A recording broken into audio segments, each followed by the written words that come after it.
mempelajari mata kuliah perancangan dan pengembangan produk ya.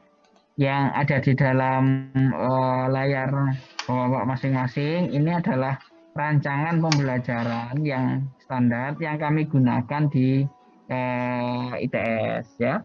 Nah, mata kuliah ini sebetulnya kalau di ITS itu diberikan kepada mahasiswa semester 5 yang sudah menempuh mata kuliah ergonomi. Ya, jadi sama ya dengan di kelas STTL ini, maka semester lalu sudah ngambil ergonomi, maka sekarang kita lanjutkan dengan perancangan pengembangan produk. Nah, bedanya dengan yang di ITS, kita memiliki jumlah SKS itu 3. Tapi di STTL ini jumlah SKS-nya itu hanya 2. Maka nanti akan kita sesuaikan beberapa poin ya supaya nanti fit dengan kebutuhan SKS tersebut. Ya. Nah, saya akan jelaskan secara umum ya di awal pertemuan ini kira-kira mata kuliah kita ini akan membahas tentang apa. Dan ini nanti saya akan bertahap membuat seperti yang lalu ya, apa itu namanya ini ya, classroom ya, classroom yang ada di Google ya, supaya nanti bisa memudahkan untuk apa namanya mendownload materi dan mengumpulkan tugas-tugas yang saya berikan ya. Cuman ini saya harus bertahap karena mohon maaf ini kemarin saya mengalami accident jadi file saya di hard disk itu hilang semua dan kebetulan belum sempat membackup di cloud ya. Jadi file-file saya hilang. Saya akan mengambil beberapa file di apa Classroom ITS. Nanti kalau sudah nanti ya saya akan bertahap upload di Classroom Google ya. Supaya nanti Bapak-bapak sekalian bisa mengikuti materi ini dengan baik. Ya mungkin saya butuh waktu, insya Allah pekan depan ya semoga sudah bisa apa file-filenya bisa saya pindahkan dari Classroom ke sini ke punya kita yang di Google ini.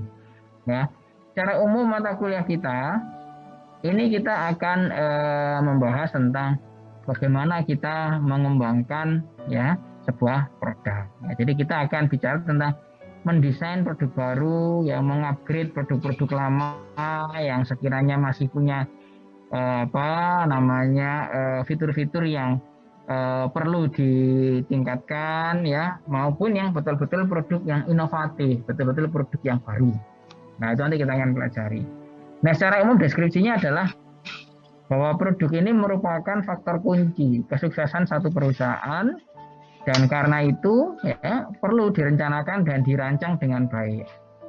Nah, untuk itu diperlukan sumber daya manusia yang memiliki pengetahuan dan keterampilan khusus di dalam mengelola proses perencanaan dan pengembangan produk agar dihasilkan produk yang tidak hanya handal secara teknis, ya, berkualitas, namun juga sukses di pasar. Jadi secara umum parameternya 3, handal secara teknis ya, ketika digunakan begitu ya dia cukup reliable begitu ya, tidak mudah rusak ya, berkualitas ya, mutunya sesuai dengan yang diharapkan konsumen ya, tapi juga sukses di pasar, artinya pembelinya banyak, market share-nya besar begitu ya. Nah, ini yang kita harapkan ya. Berbeda dengan mata kuliah perencanaan produk yang hanya mengenai pada aspek ya. Ya, jadi ada mata kuliah di tempat lain itu yang hanya fokus pada perancangan produk saja begitu ya. Yang menekankan pada aspek teknis, maka mata kuliah P3 ini fokus pada kemampuan untuk mengembangkan produk yang dapat sukses di pasaran. Jadi ketika kita bicara tentang pengembangan produk, maka di bagian itulah ya, di bagian pengembangan itulah ya kita berharap bahwa produk yang sudah kita siapkan secara teknis, secara kualitas itu bisa diserap pasar dengan baik. Ya. Nah, mata kuliah ini nanti mencakup materi tentang konsep produk, langkah perencanaan dan pengembangan produk, mulai dari pengembangan ide gagasan, perancangan produk, ya, engineering dan industrial design, kita membuat prototipe, testing, evaluasi, dan berlanjut dengan aktivitas produksi serta penjualan distribusi produk. Jadi nanti muaranya sampai ke dalam distribusi produk. Mata kuliah P3 ini mencakup pula beberapa mata kuliah, beberapa materi terkait isu terkini dalam proses pengembangan produk. Jadi nanti kita akan pelajari isu-isu terkini itu ya. Dan diharapkan ya setelah mempelajari mata kuliah ini Anda mampu ya atau memiliki pengetahuan dan keterampilan tentang proses P3 baik teori maupun praktik ya. Nah, biasanya memang kami desain di dalam mata kuliah ini ya tidak hanya belajar teorinya tapi juga belajar prakteknya. Ya, biasanya kita pakai membuat produk begitu ya. Cuman di semester ini karena kita mungkin masih tidak bisa bertemu secara langsung, mungkin nanti kalau pengalaman sudah praktek pengembangan produk ini bisa kita buat prototipenya dengan menggunakan prototipe 3D modeling ya, dengan menggunakan komputer. Jadi tidak membuat prototipe fisiknya ya, kira-kira begitu secara umum. Dan dari mata kuliah ini kalau di ITS banyak sekali teman-teman mahasiswa itu yang berhasil mengembangkan sebuah produk dan kita ikutkan kompetisi ya di luar ya, kita ikutkan kompetisi di luar ya, baik di skala nasional maupun skala internasional. Dan alhamdulillah dari beberapa kali trial, beberapa kali kita mencoba, kita men-challenge para mahasiswa, rupanya ya kita tidak kalah saing dengan para inovator dari kampus luar negeri maupun para inovator yang bukan dari kampus, yang dari kalangan profesional. Ya, beberapa kali kita berhasil mendapatkan baik juara 3, 2 maupun juara 1 di kancah internasional. Nah, jadi kira-kira begini. Jadi kalau desain ideal kita ya kita belajar tidak hanya teori tapi juga menerapkan ya, karena kita ya ingin begitu ya ada karya-karya yang dihasilkan dari mata kuliah ini ya juga berhasil ya memenangkan ya juara di kompetisi internasional. Referensi yang kita pakai ada beberapa ya. Referensi utamanya adalah Ulrich ya, Product Design and Development. Ya, ini ada e-booknya dan ada juga bahasa Indonesianya. Jadi kalau Anda mencari di toko buku itu sudah ada edisi terjemahan dalam bahasa Indonesia. Ya, kemudian ada referensi lain ini yang ditulis oleh Otto, ya, Product Design, Technique in Reverse Engineering and New Product Development. Jadi kita belajar teknik ya, teknik pada reverse engineering. Rekayasa yang di modelnya itu tidak dari depan tapi dari belakang ya. Kemudian juga ada bukunya Nigel ya, Engineering Design Method ya, Strategies for Product Design maupun Rosenberg ya, Product Design Fundamental and Methods ya. Ini adalah beberapa referensi yang bisa kita pakai. Dan sebetulnya referensi yang kita bisa pakai tidak hanya ini, Bapak sekalian. Referensi yang kita bisa pakai itu juga bisa kita jumpai dari internet, baik itu berupa jurnal, artikel yang ditulis pada sebuah webpage tertentu, maupun juga yang ada di dalam YouTube. Nah, boleh percaya ataukah tidak, begitu ya. Kami di dalam mengembangkan produk yang biasanya kami ikutkan kompetisi, beberapa sumbernya itu idenya awalnya itu justru kita dapatkan dari YouTube. Jadi YouTube itu kalau Anda cari ya, saya yakin Anda sudah sangat familiar dengan YouTube dan beberapa kali juga mungkin sudah pernah membaca atau melihat video yang di-share oleh kolega Anda, bahkan juga mungkin ada di sini yang ya mungkin iseng-iseng ya atau mungkin menekuni gitu ya menjadi YouTuber gitu ya. Di sana banyak sekali resource yang sangat melimpah yang ide-ide itu kadangkala justru ditemukan dari media sosial seperti YouTube itu. Nah, ini bisa kita jadikan referensi juga. Referensi untuk mencari ide, referensi baru untuk menerjemahkan ya teori-teori pengembangan produk dalam aplikasi perancangan sebuah produk. Jadi banyak sekali. Ya. Nah, nanti apa yang kita pelajari, Bapak-Bapak sekalian? Yang kita pelajari selama 1 semester itu nanti kita akan bicara tentang, hari ini kita akan bicara introduction terlebih dahulu. Ya, kita belajar introduction terlebih dahulu, ruang lingkup perancangan dan pengembangan produk, karakteristik pengembangan produk yang sukses itu seperti apa, dan beberapa tantangannya. Kemudian nanti kita kedua, kita akan belajar perencanaan produk, proses perencanaan produk, bisnis landscape dan tantangannya itu apa aja. Ya, karena seiring dengan perkembangan zaman, bisnis landscape-nya berubah ternyata. Sekarang kita lihat ya dengan model bisnis yang ada di dunia saat ini ya, semua mengalami masa pandemi, gitu ya. Kita akan melihat bahwa bisnis landscape itu dalam sebuah persaingan pasar itu berbeda. Tidak sama persis seperti ketika kondisi normal. Ya, sekarang produk-produk yang banyak mendominasi di pasar, yang banyak dicari itu adalah produk-produk yang terkait dengan ya untuk protokol protokol kesehatan begitu ya. Apakah itu masker ataukah itu face shield dan lain sebagainya. Tapi produk-produk yang mungkin sifatnya produk-produk yang menyasar konsumen yang mewah ya, yang mungkin tersier dan yang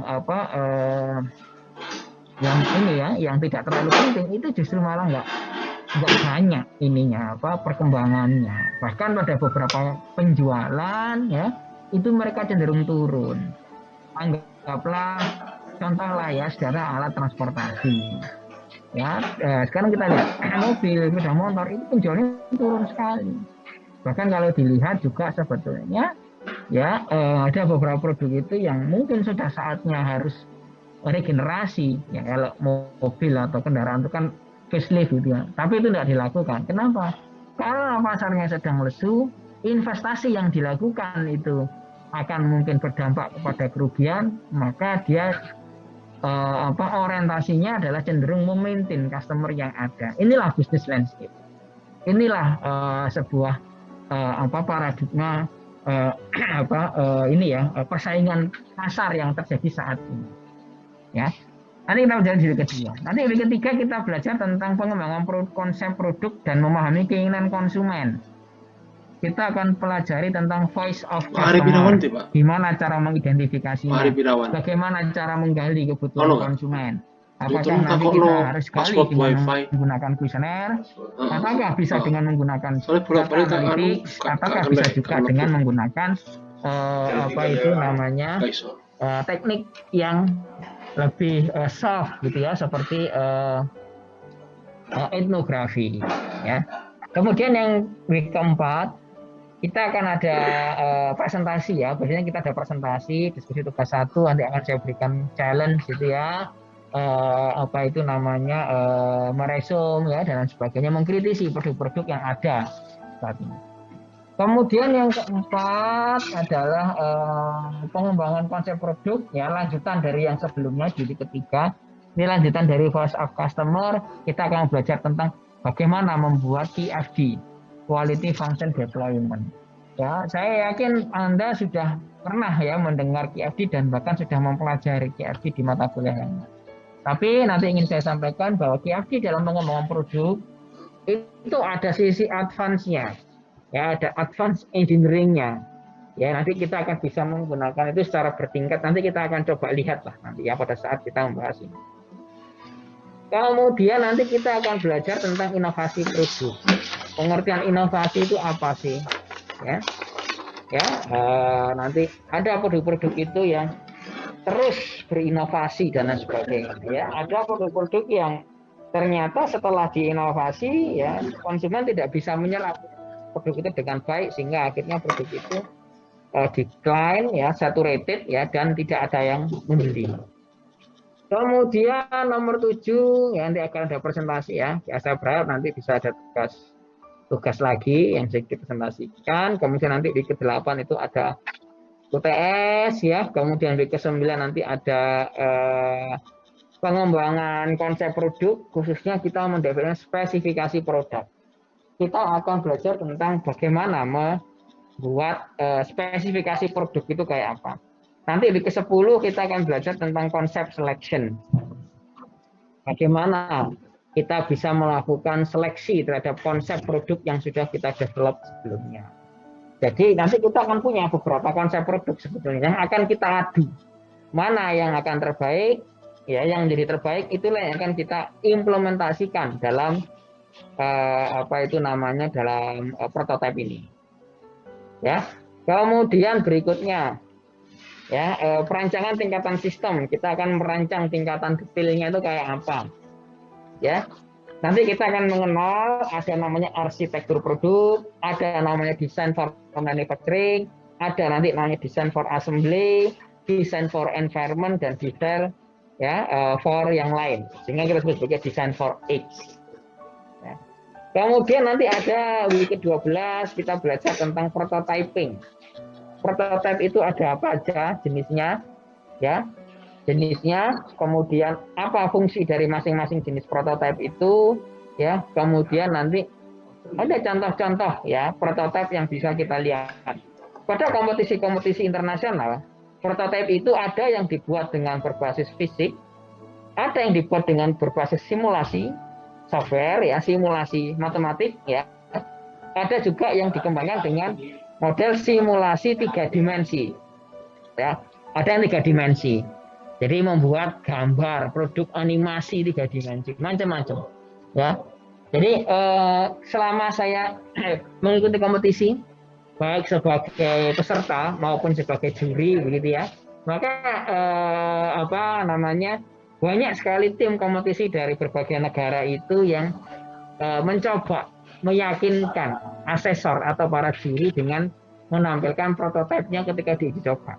Mereka ada yang membuat video dari physical produknya, ada yang membuat simulasi ya dengan menggunakan software komputer, jadi simulasi matematik ya. Kemudian juga ada yang membuat berupa prototipe 3D yang bisa bergerak, animasi.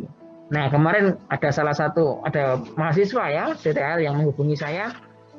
Kebetulan waktu itu saya ada yang minta izin telepon ya, tapi saya nggak bisa karena waktu itu saya sedang mereview ya, sedang menilai salah satu peserta dari luar negeri ya tentang dia membuat sebuah membuat sebuah teknologi untuk mengenali pergerakan ikan yang ada di laut. Ya, saya waktu itu lagi evaluasi itu. Nah, dia tidak membuat prototipe fisiknya, tapi dia membuat prototipe dengan menggunakan simulasi dengan model swarm optimization. Jadi dia pakai komputer tuh, pakai model matematik, ya, pakai model matematik, ya.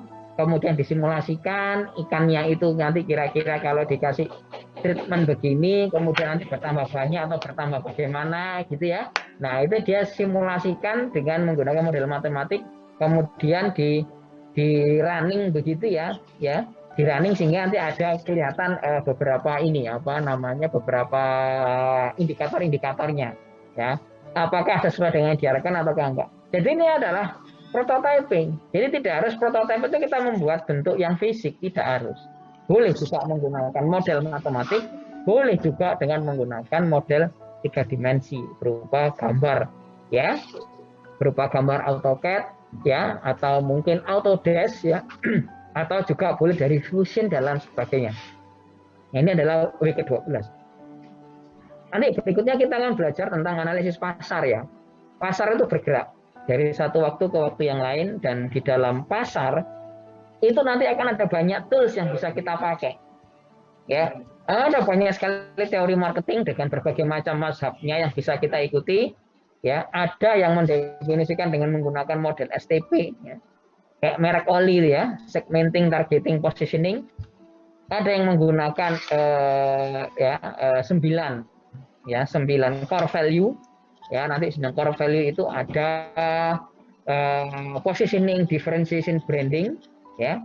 Ada nanti yang menggunakan pendekatan just innovation, ada nanti yang menggunakan paradox marketing ya, dan lain sebagainya. Banyak sekali. Ya, bisa menggunakan value stream, bisa menggunakan business model canvassing, bisa menggunakan model bisnis ekosistem, ya, dan lain sebagainya. Nanti kita akan coba pelajari. Jadi ini juga akan kita lihat gimana sih cara menentukan harga pokok produksi. Ya, nanti kita tuh perlu mendapatkan profit berapa dari barang yang kita produksi. Ya, nanti akan ada grafiknya. Kalau kita bisa memproduksi dalam jumlah ya nominal tertentu yang pasar itu bisa merespon dengan baik, maka kita HPP-nya akan rendah.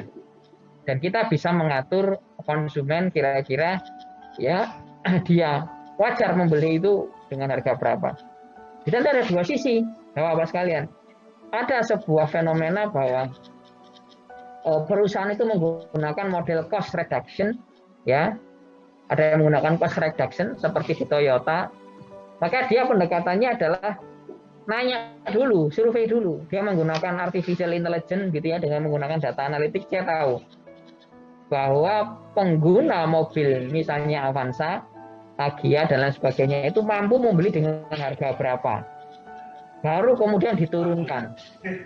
Dengan harga katakanlah sampai di tangan konsumen 200 juta dan perusahaan menghendaki profit 50 juta, maka dia akan mendesain sebuah konsep produk yang ya HPP-nya 150 juta. Inilah cost reduction. Kalau perusahaan itu menghendaki profitnya semakin besar, katakanlah 75 juta, maka dia harus mengembangkan produk yang Gak biaya ketemu. produksinya itu Hah? maksimal 125 Passwordnya juta. apa? Nah ini berbeda Cancel ngono. ya dengan perusahaan Ya, yang Pak. seperti Coba di ya, Pak. Eropa, otomotif di Eropa Sini, seperti Pak. model mobil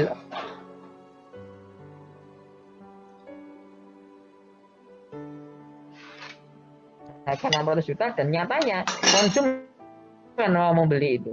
Nah inilah yang dalam sebuah apa namanya dunia bisnis produk itu menjadi suatu hal yang concern ya, yang perlu dievaluasi oleh tim inovator atau pengembang produk. Karena memang pasar itu reaksinya macam-macam. Ya, ada yang perusahaan itu akhirnya bermain di sektor cost reduction, ada yang bermain di sektor ini apa namanya cost principle. Jadi yang seperti BMW ya, Mercedes ya, dan lain sebagainya itu adalah cost principle. Ya, bukan cost reduction. Dia tidak perlu melakukan penurunan biaya karena nyatanya konsumennya termasuk konsumen loyal yang uangnya itu turah ya, sisa ya, atau uangnya itu dicetak tanpa nomor seri ya, jadi mungkin dia bisa bikin nomor seri sendiri kali ya, jadi karakteristiknya begitu. Nah ya, sekarang kita lihat nih di ke-14 kita ya, ini biasanya kita ada kuliah tamu ya, tapi nanti kita kalau di STL biasanya nggak ada ya, nanti kita akan sesuaikan. Kemudian week ke-15 ya, nanti ada presentasi dan ada ujian akhir. Kira-kira seperti itu. Nah ini adalah poin-poin yang akan kita judgment di dalam proses delivery-nya. Jadi mungkin nanti ada yang harus dikompres, ada yang nanti perlu mungkin dipertajam ya, karena karakteristik mahasiswa di ITS sama di SLI berbeda. Kalau di ITS itu kan mahasiswanya kan masih baru ya, fresh ya dari SMA. Tapi kalau di sini kan perwira begitu ya, TNI Angkatan Laut perwira gitu kan, maka mungkin ada beberapa penekanan tertentu yang nanti justru akan dibutuhkan ketika bekerja di kedinasan. Oleh karena itu nanti kita akan adakan penyesuaian ya. Ada nanti yang mungkin materinya itu di belakang saya tarik ke depan, kemudian di depan saya tarik ke belakang dan sebagainya. Tapi secara overall pembahasan kita ya seperti itu kira-kira. Ya, ada nanti kita membahas tentang menggali voice of customer, membuat PFD, kita mempelajari konsep-konsep pengembangan produk, kita belajar tentang prototyping, kita belajar tentang analisis pasar, kita belajar tentang penentuan harga pokok produksi, dan lain sebagainya. Kira-kira outline-nya seperti itu.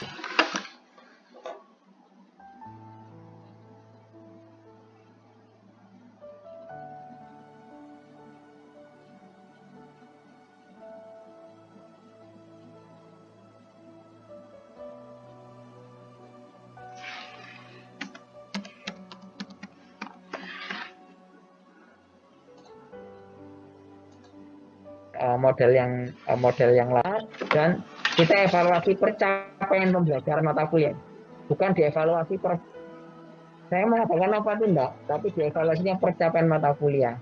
Nanti saya kira yang akan dievaluasi. Nanti kita akan adakan UTS, kita akan adakan presentasi, masing-masing ada poin penilaiannya, maupun nanti tugas ya, tugas bersama. Kira-kira itu ya yang bisa saya berikan overview terkait dengan perkuliahan kita satu semester ini akan seperti apa. Oke.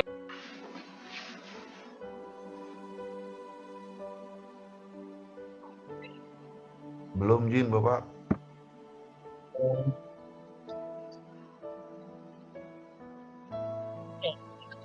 Saya akan lanjutkan ya. materi kita ya. Nah ini alhamdulillah kemarin koret-koret file ternyata masih ada file PPT-nya.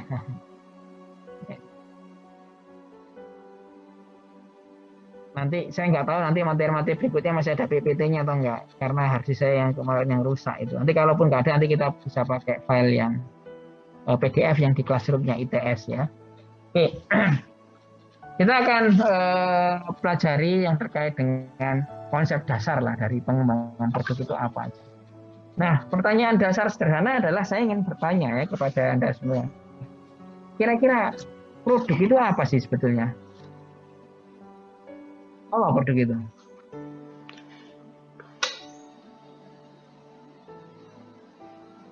Menjawab, Pak. Ya, silakan Pak. Produk adalah bentuk barang atau jasa yang dihasilkan dari suatu proses produksi di suatu tempat yang tertentu, waktu tertentu. Oke ya, jadi menurut Pak Zun Basor ini adalah sebuah produk itu bisa berupa barang dan jasa ya, yang dihasilkan dari proses produksi gitu ya. Nah, betul ya. Jadi kalau kita bicara tentang sebuah produk, maka produk itu sebetulnya tidak harus berupa barang ya. Jadi nomenklatur atau istilah produk itu sebetulnya bisa berupa goods ya, bisa berupa fisik maupun non fisik atau jasa. Jadi yang namanya produk itu adalah finished goods output, bisa berupa fisik, bisa juga berupa services. Ya, kalau kita menggunakan handphone, maka handphone adalah produk yang berupa fisik. Kalau kita misalnya adalah misalnya berobat ke rumah sakit, maka rumah sakit pun adalah entitas produksi. Ya, tetapi kita tidak bisa melihat barangnya karena dia lebih kepada pelayanan berupa jasa. Termasuk seperti halnya di dalam sebuah handphone kita, handphone nggak bisa kita pakai kalau tidak ada pulsanya. Nah, pulsa ini kan kita beli kepada siapa? Kepada provider. Nah, pulsa ini kita nggak bisa lihat bentuknya, tapi dengan adanya pulsa itu memungkinkan kita untuk melakukan panggilan telepon, memungkinkan kita untuk mengirim data, memungkinkan kita untuk menerima WA dan lain sebagainya. Maka dalam hal ini pulsa ini adalah jasa. Nah, sekarang kita lihat yang namanya handphone, yang namanya pulsa, satunya fisik, satunya jasa, ya ternyata dua-duanya ini tidak bisa berdiri sendiri. Tapi dua-duanya ini harus berada dalam satu environment yang sama, ya loh. Maka sebetulnya namanya sebuah produk itu nanti kalau kita mengkonsumsinya pada prakteknya tidak bisa kita pisahkan. Produk yang kita pakai ini apakah ya melulu ya atau hanya fisik saja maupun jasa saja nggak bisa. Contohnya handphone itu. Bahkan kalau mungkin tadi kalau saya ceritakan tadi di rumah sakit itu pelayanan medis di jasa, tapi pertanyaan saya apakah tidak ada barangnya? Ada barangnya juga. Mungkin kita membutuhkan semacam ya anggaplah untuk infus gitu ya. Maka itu kan barang ya. Nah, sehingga dalam banyak hal ketika kita mengkonsumsi sebuah produk, walaupun nanti produk handphone diproduksi oleh manufakturer lain, kemudian pulsa dibuat oleh provider tertentu gitu ya, maka sumbernya pun bisa berasal dari sumber yang berbeda. Tetapi kita sebagai konsumen menikmatinya atau menggunakan itu secara bersama. Kira-kira begitu. Nah, finished goods ini diperoleh dari apa? Diperoleh dari raw material tentunya. Raw material yang mengalami proses produksi. Di sisi konsumen, proses produksi ini seringkali menjadi sebuah model yang black box. Kita nggak tahu di dalam sana itu ada proses produksinya itu apa saja yang terlibat. Apakah proses produksi itu proses transformasi fisik maupun non fisik, ya maupun proses penambahan nilai tambah. Ya, contoh begini. Coba Bapak bayangkan, ya. Proses transformasi fisik itu adalah ketika kita melihat ke dalam manufacturer laptop misalnya. Nah, ini ada contohnya banyak ini di YouTube ya. Ya, kita punya laptop. Ada proses transformasi fisiknya. Apa? Proses transformasi fisiknya adalah misalnya adalah pembuatan si ke hard disknya, pembuatan layarnya, misalnya adalah pembuatan ininya, apa itu namanya, motherboardnya, ya. Nah itu proses transformasi fisik disolder ya, atau mungkin kalau lebih mudah lagi membayangkan adalah dalam proses transformasi fisik itu ya mungkin produk apa yang sederhana lah, mebel kali ya. Maka dari bahan kayu, raw materialnya kayu, dia akan dipotong, kemudian nanti akan disekrup, kemudian nanti akan dipainting. Nanti sebelum dipainting itu ada di di proses ini ya, dihaluskan. Nanti juga ada satu proses di sana di sanding dan lain sebagainya. Kan itu semua fisik semua, ya kan? Nah, ya ada proses transformasi juga itu yang non fisik, ya yang non fisik proses transformasinya. Ya jadi nggak kelihatan secara langsung, gitu ya. Nah, boleh juga kita lihat dari proses pemberian nilai tambah. Nah, nanti ini ada hubungannya dengan ini, non fisik ini. Ya. Sebuah proses produksi itu tidak harus melalui proses fisik atau non fisik, tapi juga bisa berarti proses pemberian nilai tambah, fungsinya yang meningkat, fungsinya yang menjadi lebih baik daripada sebelumnya.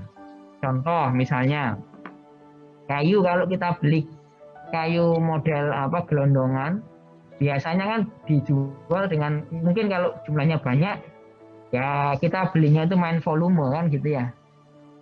Kalau jenis sedikit biasanya main berat gitu kan. Nah, misalnya begitu ya. Nah, kayu itu kalau kita beli model gelondongan ya murah. Tapi kalau sudah jadi sebuah mebel, maka harganya akan jauh ya meningkat. Apalagi kalau di sana ada unsur etnik yang muncul sehingga harganya bisa meningkat berkali-kali lipat. Itulah proses nilai tambah. Ya. Ada juga proses nilai tambah itu karena faktor ekonomis. Ya. Nah, ini banyak terjadi nih sekarang nih. Ketika pandemi itu kan banyak ya yang orang belanja online, kan? Ketika kita belanja online, ketika kita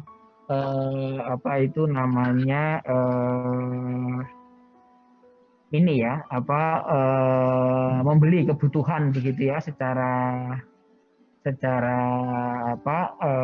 daring melalui Tokopedia ya, maka yang kita lakukan kan setelah kita beli ya, kemudian kita pilih barangnya, kemudian kita ya lakukan pembayaran, kan kita memilih ya jasa kurirnya. Maka jasa kurir ini adalah proses nilai tambah yang sifatnya adalah ekonomis ataupun non fisik ya. Jadi kira-kira begini, barang itu kalau kita beli dari Jakarta sampai ke misalnya ada di Surabaya ya, mungkin akan butuh waktu 1 hari misalnya begitu. Pertanyaan saya, 1 hari itu apakah kita ini melakukan 1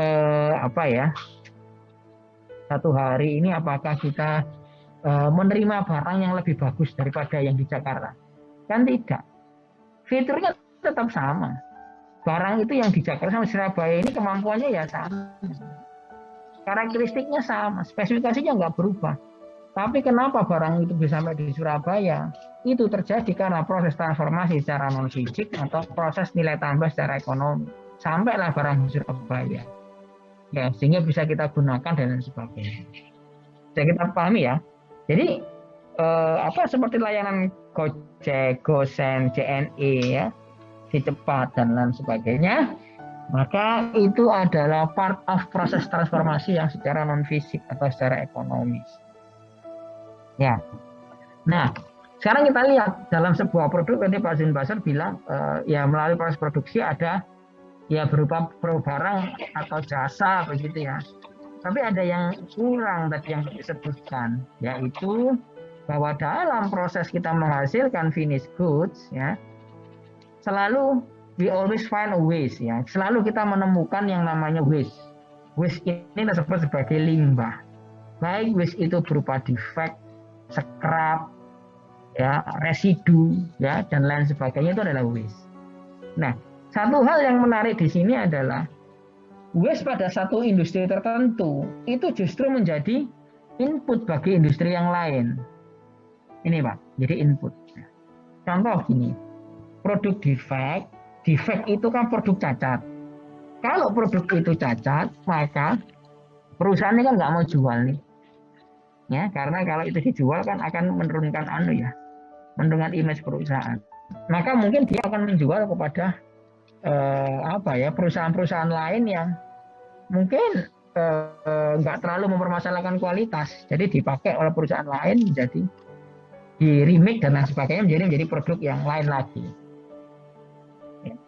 Nah, kemudian contoh nih yang lain ya, yang ini mungkin banyak sekali penerapannya. Gini ilustrasinya.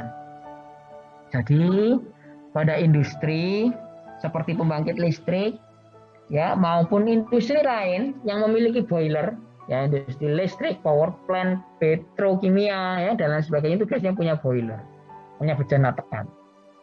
Nah, untuk menyalakan boiler itu maka biasanya ada tipikal yang menggunakan batu bara. Jadi batu bara dibakar ya, dibawa dari jeti dengan menggunakan konveyor masuk ke hooper ya, masuk ke full stack ya, kemudian nanti dibakar di ruang pembakaran. Maka ketika proses pembakaran itu nanti akan menjadi ada abunya.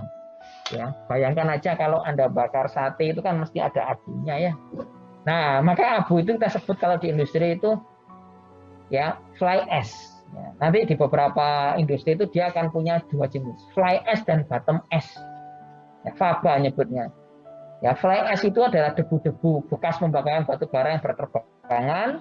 Ya, kalau yang bottom ash itu adalah kerak-kerak batu bara yang berjatuhan ya dari hooper ya, dia nggak bisa masuk ke ruang pembakaran, berjatuhan di sana dan akhirnya menjadi limbah. Nah, limbah ini ternyata dalam prosesnya bisa dimanfaatkan untuk tipe industri yang lain. Jadi input industri apa yang menggunakannya? Yang menggunakannya adalah industri semen, ya terutama ready mix ya. Jadi Anda lihat yang namanya fly ash itu yang bertebangan itu disedot sama sebuah mesin namanya ESP di perusahaan, ya kemudian dikumpulin, kemudian nanti itu dikirim ya, dibeli sama si perusahaan ready mix itu untuk menjadi filler, pengisi antara ruang kosong antara kerikil yang dalam proses pengecoran. Nah itu butirannya jauh lebih halus dan memiliki daya rekat yang baik jika dibandingkan dengan pasir yang kalau di Jawa Timur itu biasanya pasir yang dipakai adalah pasir Lumajang.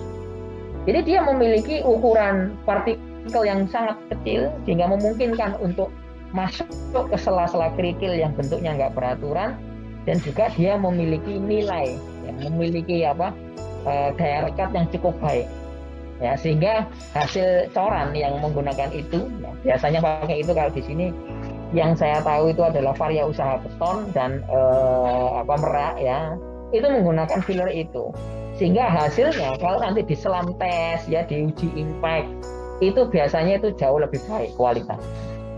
Nah inilah yang disebut sebagai ya waste, limbah pada industri lain menjadi input pada industri yang lain ya. Contoh yang lain mungkin Anda sudah pernah tahu. Nah ini tipe industrinya lebih sederhana. Ya, saya dulu pertama kali belajar menderin pabrik itu belajarnya saya di industri gula. Ya, Indonesia ini kan punya banyak BUMN gula ya. Saya dulu keliling di industri gula, pabrik gula, peninggalan Belanda. Ya, waktu saya assess ya, ternyata mereka banyak sekali menghasilkan residu. Ya. Dalam proses pembuatan gula itu kan tebu masuk, kemudian dia digiling ya. Kemudian setelah dia digiling itu di boiling ya, dipanasin kayak kita itu ya direbus gitu ya, direbus, kemudian nanti ada proses evaporasi, nanti ada proses bleaching, diputihkan, setelah itu nanti didinginkan ya, jadilah nanti gula. Nah dalam proses itu nanti akan keluar molase, ada residunya berupa molase atau orang mudah bilang blotong. Nah ternyata itu masih mengandung nilai kalori yang tinggi atau protein yang tinggi, sehingga waste blotong atau molase itu ya bisa dipakai untuk industri yang lain, yaitu adalah industri pupuk ya. Jadi buat untuk pupuk ya, pupuk organik, kira-kira begitu. Nah, contoh yang lain banyak sekali, nanti Anda akan jumpai. Jadi banyak defect yang dihasilkan kemudian bisa dipakai di tempat lain.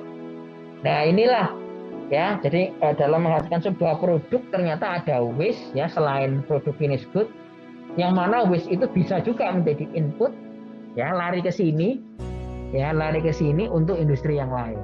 Nah, inilah dinamikanya ya. Jadi banyak sekali produk-produk inovasi yang pernah saya assess ya, di saya uji di kompetisi itu yang dia juga memanfaatkan dari waste dari perusahaan-perusahaan lain gitu ya. Kayak kapan itu ada satu tim ya membuat inovasi, membuat sebuah campuran ya, senyawa campuran untuk aromaterapi dari bekas industri minyak kayu putih. Diambil sisa-sisa sisa-sisa bahannya itu yang diolah, dilakukan sebuah proses tertentu ya, diolah begitu ya, sehingga nanti bisa menjadi penguat aromaterapi dan membantu pencahayaan dari sebuah lampu tidur. Lampunya membuat sebuah inovasi lampu tidur gitu ya, ada aromaterapinya dan ada pencahayaannya yang diambil dari residu dari industri minyak kayu putih. Oke, itu ilustrasi sederhana ya dari sebuah produk. Nah, kalau kita definisikan, maka produk itu adalah ya mungkin mudahnya begini. Product is something sold by an enterprise to its customer. Sebuah produk itu adalah sesuatu yang bisa dijual oleh perusahaan kepada customernya. Ya, yang bisa dijual.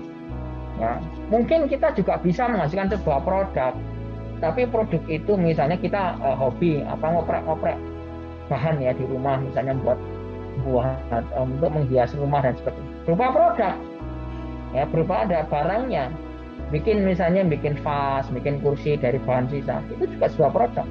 Tapi pertanyaannya adalah apakah produk itu bisa dijual atau hanya dikonsumsi sendiri untuk kebutuhan kepuasan diri dan sebagainya.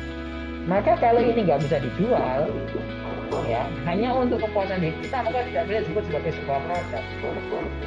Karena yang namanya produk dalam konteks industrial engineering itu adalah produk yang bisa dijual, yang memiliki nilai tambah ya. Jadi kalau kita membuat sebuah produk hanya untuk isi waktu dan sebagainya kemudian tidak bisa dijual, maka itu bukanlah sebuah produk, walaupun mungkin itu memiliki nilai seni yang tinggi gitu ya, karena kita menggunakan dari bahan bekas dan sebagainya ya. Berbeda dengan misalnya adalah produk-produk recycle yang dibuat oleh yang akhirnya justru naik berkali-kali lipat. Nah, itu disebut sebagai produk bisa. Ya. Oke, ya.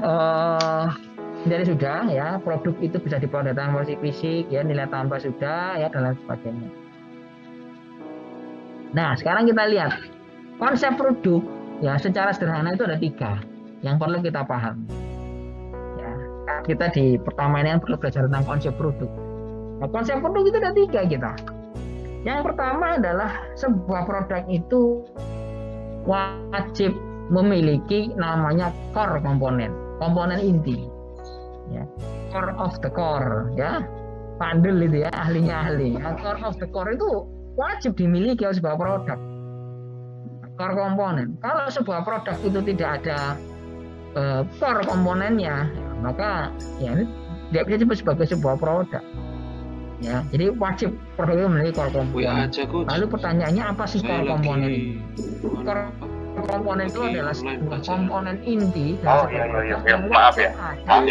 Sehingga sebuah objek itu memiliki memiliki penciri yang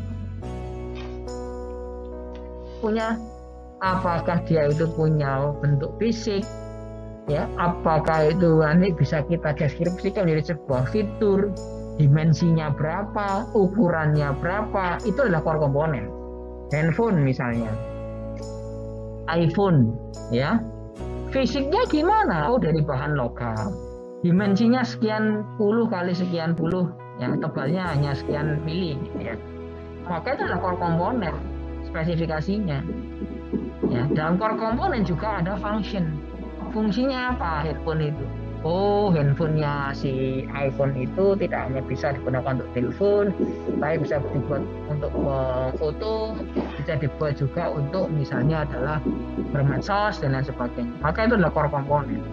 Nah, core komponen ini akan menjadi order winner dari sebuah produk.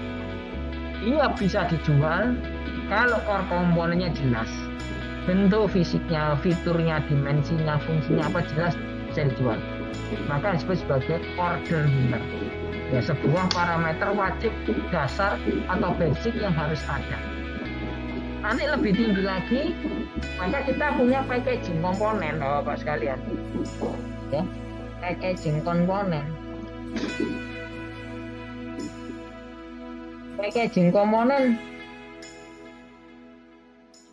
Packaging komponen itu adalah ya komponen yang mempackage, yang mengemas, yang menjadi kemasan dari sebuah produk. Bisa packagingnya itu sendiri, kemasannya itu sendiri. Bisa ergonomics, ya, fitur ergonomik, ya. Bisa desainnya bagus, bisa desainnya minimalis, bisa desainnya aerodinamis, ya, dan lain sebagainya. Harga, nama mereknya, brand name-nya, maupun model dan styling. Maka packaging ini merupakan sebuah kemasan yang bisa membuat barang itu menjadi tampak lebih bagus. Ya, kira-kira begitu. Jadi packaging komponen kalau kita lihat contoh ini. Kalau kita mungkin masih ingat beberapa waktu yang lalu kalau kita beli handphone, ya, beli handphone itu kemasannya gede. Ya, ada buku manualnya, ada chargernya, ada macam-macamnya. Ya, macam-macam sekali. Jadi kemasannya besar. Namun sekarang itu dipandang nggak praktis. Karena dengan kemasan yang besar itu tidak kelihatan sisi elegannya.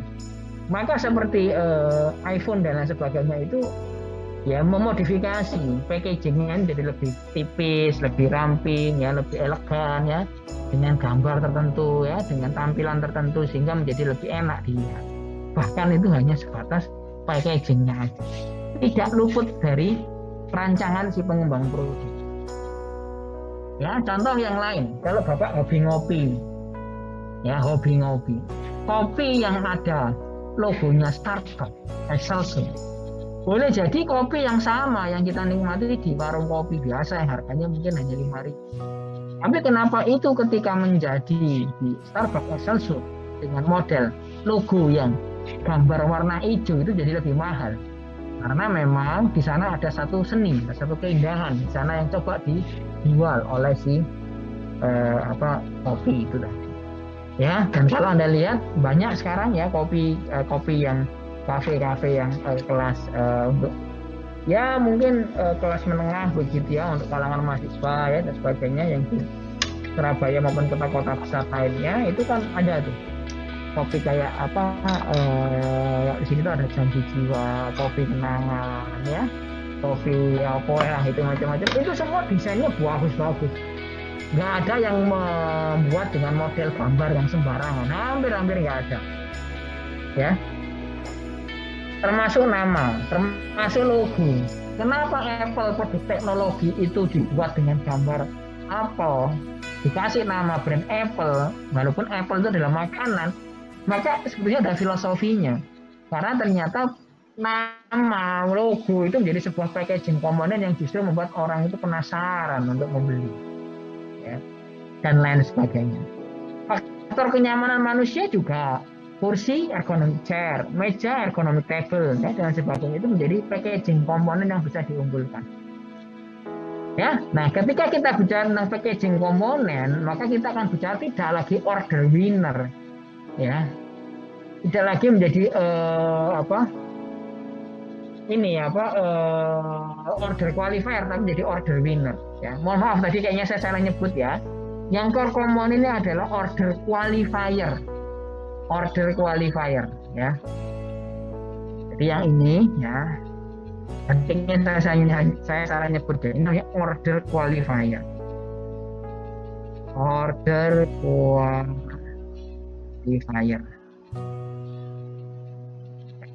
Semua produk yang mau eksis ya wajib ada ini. Kalau nggak ada ini nggak bakal eksis. Nah, yang di sini packaging komponen dan yang berikutnya, ini yang berikutnya itu adalah ini. Ini adalah order winner. Fitur atau komponen yang membuat produk itu menjadi apa? Winner atau pemenang. Seringkali orang lebih memilih membeli barang ini karena kemasannya. Seringkali orang membeli ini karena lebih kepada brandnya yang terkenal ya. Bukankah sudah sering ya dalam keseharian kita itu, kenapa kamu mau beli celana yang harganya 500 ribuan bawah 1 juta yang gambarnya itu kayak badak ya, Jack Nicklaus itu loh. Kenapa mau beli itu? Karena ada brand di sana, ya kan? Gitu. Kenapa kok ini orang mau membeli baju yang gambarnya ada gambar payungnya itu? Ya, kalau gambar payung itu apa ya? Lupa saya. Ya, nah itu ya. Ya, nah kira-kira begitu. Ya, maka ini adalah sebuah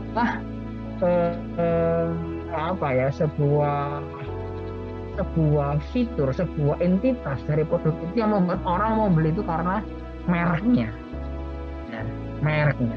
Itu packaging komponen. Nah, sekarang kita melihat ke support service komponen. Apa komponen-komponen di sini yang menjadi bagian dari order winner tadi? Ada after sale service dan delivery ya. Kemudian ada manual instruction, instalasi, reliability, warranty, spare part dan sebagainya. Maka adalah support service komponen yang memberikan layanan tambahan bagi sebuah produk itu. Ya, contoh. Ini contoh nih ya. Ini contoh pada kasus mobil ya.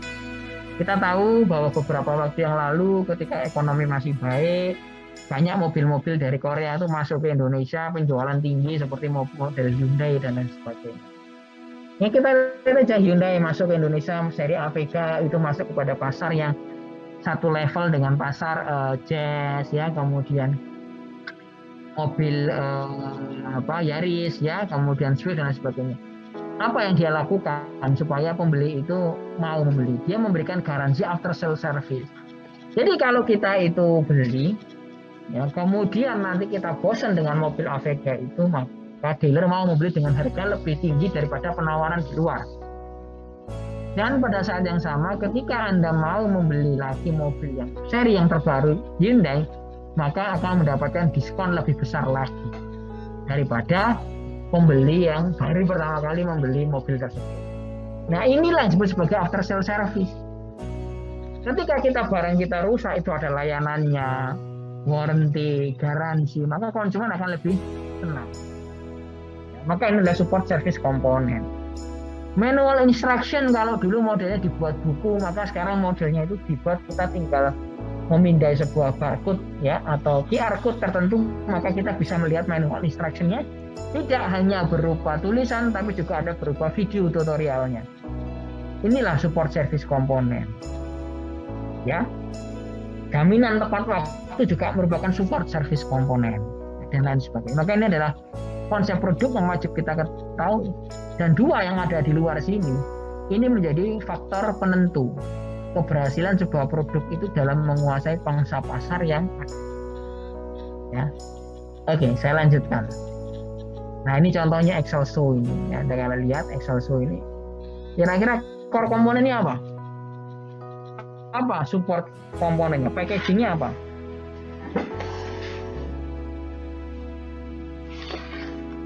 Core-nya kopi ya. Ya, core komponennya kan kopi.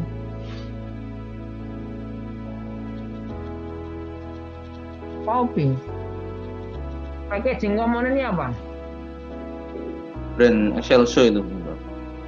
Brand Excelso-nya, layanannya kalau kita datang ke sana, tambahan wifi-nya kalau kita nongkrong di situ, lifestyle-nya kalau ada di situ ya.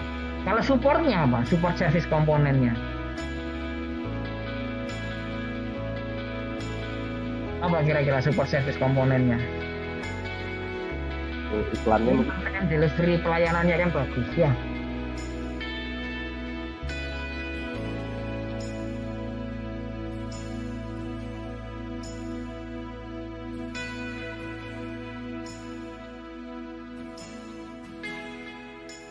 Ya kan gitu ya. After sales service-nya mungkin juga baik. Buktinya apa ya? Mungkin ada promo-promo tertentu ya bagi konsumen yang sudah terbiasa ke sana untuk misalnya dapat diskon ya, kemudian dengan trik-trik marketing tertentu, maka dia masih berusaha engage dengan si konsumennya, nah, dan lain sebagainya. Nah, kira-kira itu yang perlu kita pahami dari sebuah konsep produk.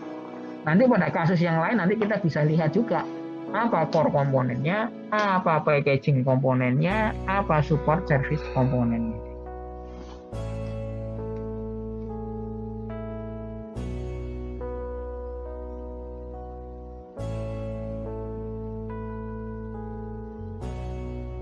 Oke.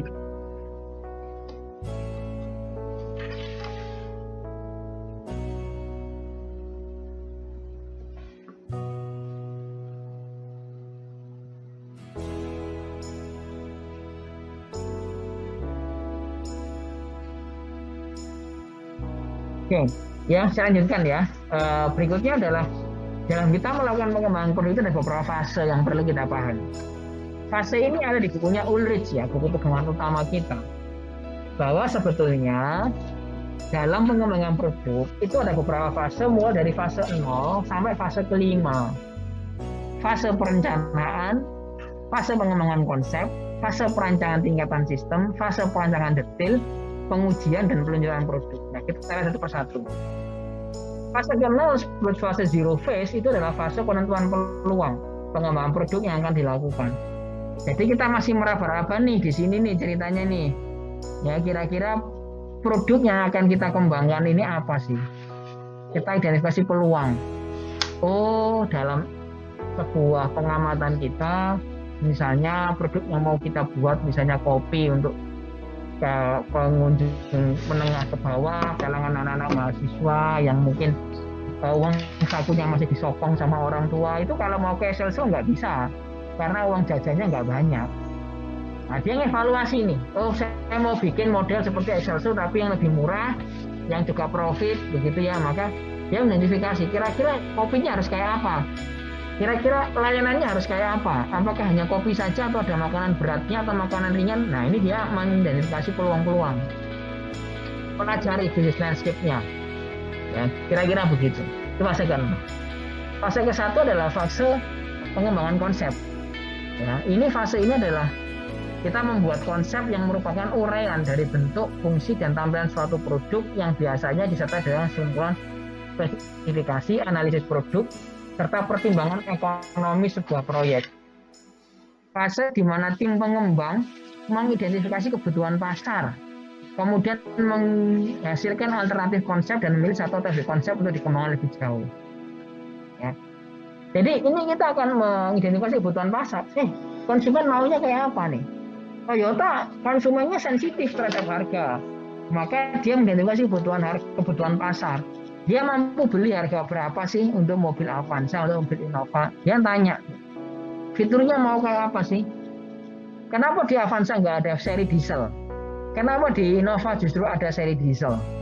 Ya, kenapa kok di sini ada seri misalnya turbo, TRD yang di sana nggak ada? Nah, itu didapatkan dari kebutuhan di pasar tadi. Kemudian nomor 2, fase 2 adalah mencakup pendefinisian arsitektur produk.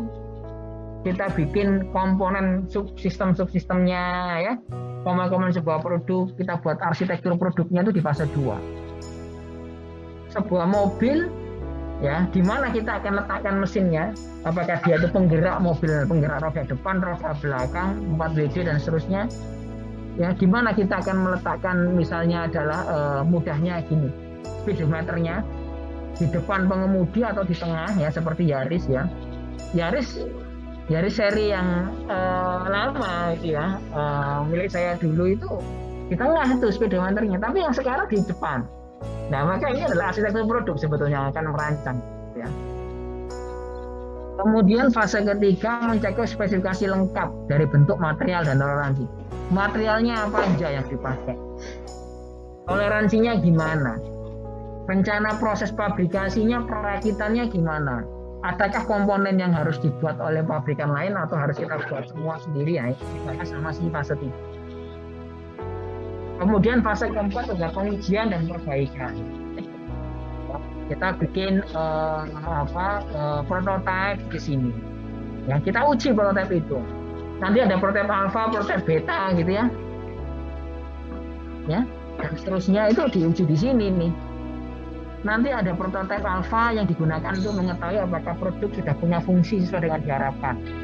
Alpha, kita buat prototipe, kita uji barang ini sudah sesuai nggak fungsinya. Kalau beta nanti diuji kehandalannya. Jadi kalau sudah berfungsi dengan bagaimana kita harapkan, oke kita uji, dipakai terus berulang-ulang. Misalnya gini, ya kalau misalnya sebuah ban misalnya produksi roda gitu, maka untuk menguji beta, maka roda itu ya dipakai, diputar tuh, dimasukkan pada sebuah sebuah as tertentu gitu ya, kemudian diputar ya kayak alat spring balancing gitu loh Pak ya, diputar tuh. Kemudian ditabrakkan kepada benda yang permukaan kasar sehingga kita akan bisa tahu ausnya sampai berapa lama, berapa kali putaran. Dicoba, dites. Atau mungkin dites mobil gitu ya, dibuat ngedrift kira-kira pattern dalam ban itu membuat mobil ini selip apa enggak. Itu dites keandalannya, diuji. Ya. Atau kalau di pabrik itu saya pernah ikut pengujian beta gini, ya bikin kemasan semen. Waktu itu saya pernah bantu sebuah perusahaan semen di wilayah Sulawesi, Tonasa. Ya, dia mengembangkan produk semen, kemasan semen itu ya dievaluasi, dikembangkan sebuah produk baru supaya ketika dikirim itu nggak mudah jebol saja. Maka dia membuat sebuah beberapa kode kayak kode begitu ya, kode angka dan sebagainya, kayak motif gitu ya, lubang-lubang. Jadi motifnya itu lubang-lubang dengan jarak sekitar misalnya ada level pertama 1 cm, kemudian 2 cm. Mengujikan dan ini diuji gimana dijatuhkan Pak, ketinggian 2 meter, 3 meter, 4 meter itu kira-kira hancurnya berapa banyak sak itu yang hancur. Nah itu diuji, menguji beta itu namanya. Itu untuk menguji keandalannya. Kemudian yang kelima adalah fase ini dibuat dengan menggunakan sistem produksi sesungguhnya. Jadi fase kelima adalah fase peluncuran produk. Kita melaunching sebuah produk. Ya, maka dengan adanya peluncuran fase kelima ini, maka proses pengembangan produk itu sudah hampir selesai nih, berakhir. Tinggal nanti kita pikirkan kira-kira kapan produk ini harus kita kembangkan lagi, harus kita perbaiki dan seterusnya. Ya, maka ini adalah 5 fase, mulai dari fase ke-0 sampai fase ke-5 untuk pengembangan sebuah produk.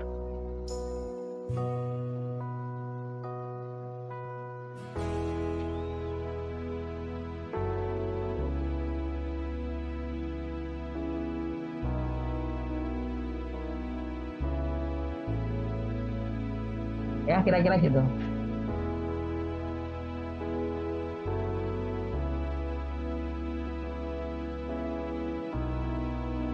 Mungkin sampai sini ada pertanyaan, Bapak sekalian?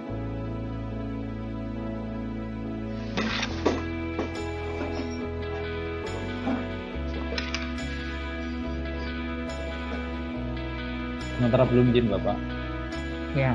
Mungkin kalau nggak ada, kita cukupkan dulu ya. Nanti saya setelah ini akan mengajar di kelas yang 42. Nanti kita akan lanjutkan lagi pekan depan ya. Nah, Bapak sekalian, nanti akan saya informasikan lebih lanjut untuk kelas di Google ya. Karena sebagaimana saya sampaikan yang lalu, kita di ITS itu ada fasilitasnya itu My ITS Classroom. Hanya saja karena Bapak tidak punya NRP yang dikeluarkan ITS, maka nggak bisa masuk ke sana. Maka saya akan menempelkan seperti di mata kuliah ergonomi kemarin di satu Google Classroom yang nanti Bapak bisa akses. Nanti informasi update mata kuliah ya, kemudian tugas dan sebagainya akan saya taruh di sana dan nanti mengumumkan juga di sana ya. Dan nanti mungkin kita ya sebagaimana yang lalu ya, dan di pelaksanaan kuliah di ITS nanti kita akan ada ini sesi perkuliahan itu yang sifatnya adalah asinkronus ya. Asinkronus itu maksudnya begini. Jadi saya siapkan beberapa materi YouTube begitu ya, kemudian paper atau apa.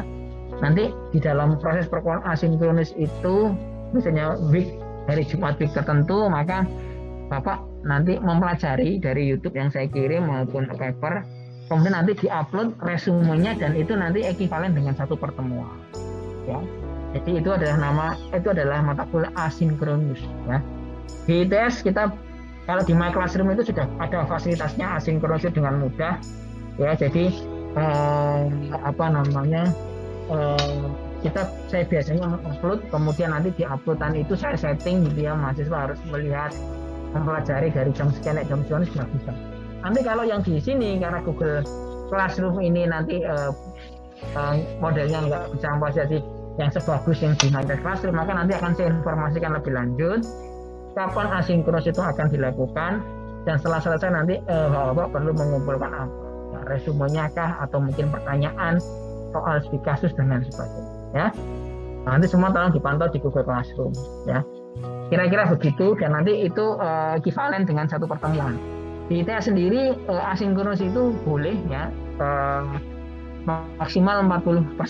Jadi kalau dari anggaplah 10 kali pertemuan, maka 4 pertemuan boleh asinkronus, maksimalnya 4 kali pertemuan. Nanti kita akan gunakan juga ya, karena saya lihat juga Bapak sekarang yang kadang-kadang kan pernah ya kayak kemarin gitu, terus ada janjian tapi ternyata jadwalnya dipakai oleh komandan untuk acara yang lain ya, sehingga nanti kita menghadapi masalah jadwal seperti itu supaya nanti sama-sama bisa jalannya, maka kita bisa gunakan model asinkronus ya. Mungkin itu dulu ya pertemuan kita hari ini, saya cukupkan dulu. Saya perlu istirahat sebentar untuk lanjut ke kuliah berikutnya ya. Oke, saya akhiri dulu. Terima kasih atas perhatiannya ya. Ya, Bapak, terima kasih silakan nih, lift Bapak. Bapak. Ya, silakan lift.